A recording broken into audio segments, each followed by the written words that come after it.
Ainda falando sobre segunda lei, nossa questão agora é: qual a eficiência máxima de um ciclo de potência? Pelo enunciado de Kelvin Planck, nós sabemos que não existe motor térmico com 100% de eficiência. Mas a segunda lei não diz exatamente qual é o valor máximo e nem qual máquina, qual ciclo, nos fornece esse valor máximo. O ciclo que nos dá o maior rendimento possível teórico é um ciclo composto por uma sequência de processos reversíveis, que são processos que podem acontecer num certo sentido e depois serem revertidos, acontecendo também no sentido contrário. Mas com detalhe importante, sem deixar vestígios dessa inversão nem no sistema, nem na vizinhança. Um exemplo é esse processo aqui de expansão adiabática.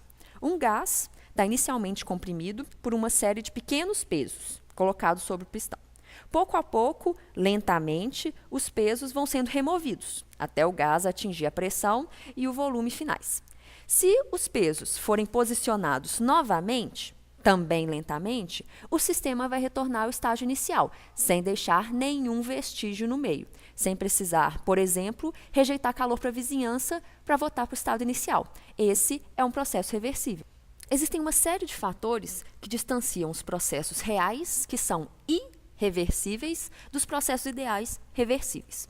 Os principais são expansão não resistida, quando o gás se expande de uma pressão superior para uma pressão inferior, igual no exemplo que eu mostrei para vocês no primeiro vídeo. A transferência de calor com diferença finita de temperatura, isso quer dizer, quando a diferença de temperatura não é infinitesimal. Isso também provoca irreversibilidades. O atrito, a mistura de duas substâncias, também não pode ser revertida sem provocar efeito no meio, não dá para separar duas substâncias reversivelmente. O mesmo vale para reações químicas espontâneas, reações que não são de equilíbrio e também a dissipação de energia por efeito Joule.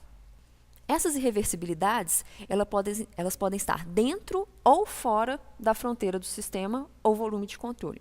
Se a irreversibilidade está dentro da fronteira, ela é chamada de irreversibilidade interna. E se está fora, externa. Quando um processo possui apenas irreversibilidades externas, ele é chamado de processo internamente reversível. Um processo, por exemplo, onde aconteça uma transferência de calor com diferença finita de temperatura, é um processo irreversível. Mas a fonte dessa irreversibilidade, que é justamente a diferença de temperatura, está fora da fronteira. Se eu trocar a vizinhança por outra, com uma diferença infinitesimal de temperatura com relação ao sistema, eu elimino a irreversibilidade e o processo passa a ser reversível. Então, o processo original com a diferença finita de temperatura é um processo internamente reversível. Com isso em mente, vamos pensar em um ciclo termodinâmico ideal, composto só por processos reversíveis, interna e externamente. Na verdade, vamos analisar um ciclo reversível que já foi pensado, elaborado, que é o ciclo de Carnot. Ele é composto por 4 processos reversíveis, formando a princípio um ciclo de potência. Mas como ele é reversível, ele pode operar também no sentido contrário, como um ciclo de refrigeração. Já que é um ciclo, nós podemos analisar a partir de qualquer ponto. Mas vamos considerar aqui, nesse sistema cilindro-pistão, o estágio inicial com o sistema a temperatura TH e o pistão na posição 1. A partir daqui, o sistema recebe calor QH da vizinhança e se expande sem variar a temperatura, até o estado 2, com o pistão nessa posição. Terminado esse processo, o sistema continua a expansão, só que agora sem transferência de calor e com a temperatura caindo de TH para TL. No fim da expansão, o sistema vai ser comprimido isotermicamente, rejeitando um calor QL para a vizinhança, até o pistão chegar na posição 4. Por fim, para fechar o ciclo e retornar ao estado inicial, o sistema é comprimido sem trocar calor com o meio, até chegar à temperatura TL e o pistão voltar para a posição inicial. Esses 4 processos podem ser representados no diagrama PV. A expansão isotérmica TH, recebendo QH, a expansão adiabática de TH a TL, compressão isotérmica ATL, rejeitando QL, e a compressão adiabática de TL a TH. Como eu falei, por ser um ciclo composto por processos reversíveis, ele pode operar no sentido inverso, como um ciclo de refrigeração, que recebe QL a temperatura TL e rejeita QH a temperatura TH. Complementando os enunciados da segunda lei da termodinâmica, nós temos também os dois corolários de Carnot, que vão acrescentar, esclarecer alguns pontos da segunda lei.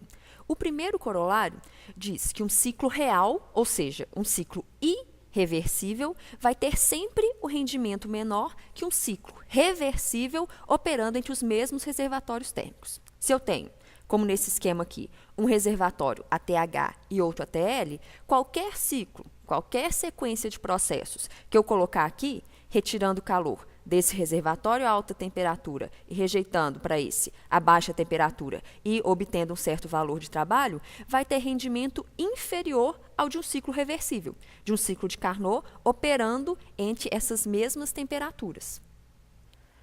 Já o segundo corolário diz que, também para reservatórios a temperaturas fixas, qualquer ciclo reversível vai ter o mesmo rendimento, seja para os processos do ciclo de Carnot ou qualquer outra sequência de processos reversíveis, independente da substância que esteja passando por esses processos. Então, independente do fluido de trabalho de cada um desses processos. O rendimento vai depender, então, só das temperaturas TH da fonte quente e TL da fonte fria. Pensando nisso, será que tem como elaborar uma escala de temperatura puramente termodinâmica, independente da substância termométrica? Nós vamos pensar nessa escala de temperatura a partir de 3 ciclos reversíveis e 3 reservatórios térmicos, a T1, T2 e T3, nessa ordem decrescente de temperatura. O ciclo A recebe calor de Q1 a T1, realiza um trabalho WA e rejeita Q2 para o reservatório a T2. O ciclo B recebe esse mesmo calor calor Q2 de T2, realiza o trabalho WB e rejeita Q3 para o reservatório a T3. Se eu mudar a fronteira, eu posso englobar esses dois ciclos em um ciclo só, que recebe Q1 a T1 e rejeita Q3 a T3, produzindo um trabalho WC. Quando nós falamos do enunciado de Kelvin-Planck, nós definimos o rendimento de um ciclo de potência, ou de um ciclo motor, que é 1 menos a razão do calor rejeitado para o calor recebido. Como consequência do segundo corolário de Carnot, para um ciclo reversível, o rendimento depende só das temperaturas dos reservatórios. Para isso, essa razão do calor rejeitado para o calor recebido tem, obrigatoriamente, para um ciclo reversível, depender só das temperaturas também. Para o ciclo A, a razão Q2 para Q1 tem que ser função só de T2 e de T1. Para o ciclo B, a razão de Q3 para Q2 tem que ser função só de T3 e de T2. E para o ciclo global C, a razão de Q3 para Q1 tem que ser função só de T3 e de T1. Existem diversas possibilidades de funções, mas já que nós estamos falando das razões de calor, vamos nos ater a possibilidades que sejam razões de funções psi que dependam apenas das temperaturas. Para essas funções psi, existem várias possibilidades, mas Kelvin definiu uma dessas possibilidades. Uma função que dependa só da temperatura pode ser a própria temperatura, mas a temperatura em qual escala? Na escala Kelvin. Por isso que a escala Kelvin, além de ser uma escala absoluta, é considerada uma escala termodinâmica. A razão entre duas temperaturas na escala Kelvin é igual à razão das transferências de calor no ciclo, operando entre essas duas temperaturas. Mesmo se for um ciclo de refrigeração, a razão das transferências de calor continua sendo igual à razão das temperaturas na escala Kelvin. Portanto, se eu estiver analisando um ciclo de potência reversível, a eficiência vai ser 1 menos a razão das temperaturas do reservatório, de baixa e alta temperatura, na escala Kelvin. E pelo primeiro corolário de Carnot, o rendimento de um ciclo real é menor que o de um ciclo reversível entre as mesmas temperaturas. Por exemplo, se eu analisar um ciclo operando entre 2 reservatórios térmicos, eu vou pegar os valores de calor fornecido e rejeitado para calcular a eficiência, a partir da primeira expressão. Se for um ciclo real irreversível, essa eficiência ela vai ser menor que a eficiência calculada com as temperaturas, porque essa é a eficiência do ciclo reversível. Se os valores forem iguais, o valor calculado com calor e o valor calculado com a temperatura, quer dizer que eu estou analisando um ciclo reversível. E, por fim, se a eficiência calculada com os valores do calor der maior que é calculada com as temperaturas, se trata de um ciclo impossível. Para o ciclo de refrigeração, vale a mesma coisa.